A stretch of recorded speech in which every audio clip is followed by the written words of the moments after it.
guys, this is a review of the Kona Process 153CR. You may wonder what 153 means. It means that it has 153 millimeters of travel in the rear. You may also wonder what CR means. It means that it's made out of material that will eventually end up in a landfill or in the Great Pacific Garbage Patch.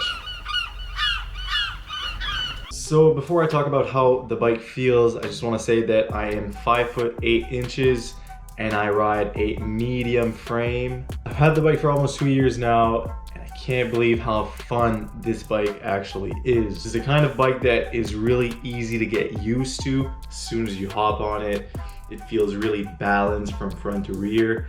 Those bunny hops are really easy on this bike. And when you're going down the trail, it really rewards you if you decide to jump over certain obstacles, unweight the bike, jump those little roots. And it really likes to spend as much time as possible in the air. This bike's also really fast and stable through rougher, steeper sections of trail. Despite having only about 150 millimeters of travel in the rear, it feels a little less sluggish than those 170 millimeters enduro bikes out there, which I really enjoy on trails like these. So when it comes to climbing, the bike climbs really well. It's not a bike that you're gonna have a lot of fun like doing technical tight climbs, but it's definitely going to get you up the hill pretty easily. It has a 76-degree C-tube angle that really helps get you into a nice position even on those steeper climbs.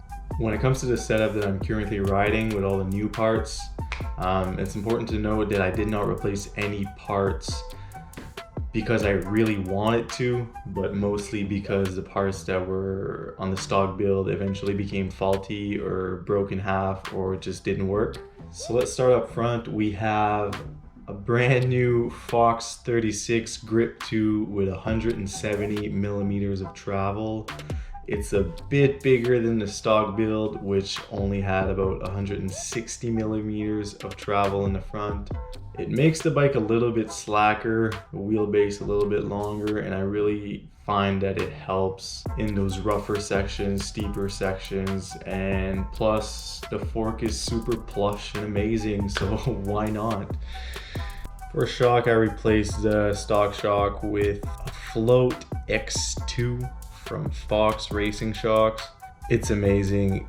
This was definitely the best upgrade that I've done to this bike. It makes the bike feel a lot more capable downhill, and this shock is so tunable that you can make it feel like a coil or like an air shock or however you want it, and I really enjoy it. When it comes to tires, I run a pretty burly setup, I guess. I have an ass guy in the front, double down, and an aggressor in the rear, also double down, with a Huck Norris tire insert in the rear. And I obviously replaced that RockShox reverb that we all know sucks. I now have a 1-up dropper post, 180 millimeters, which has been absolutely amazing. Shout out to 1-up.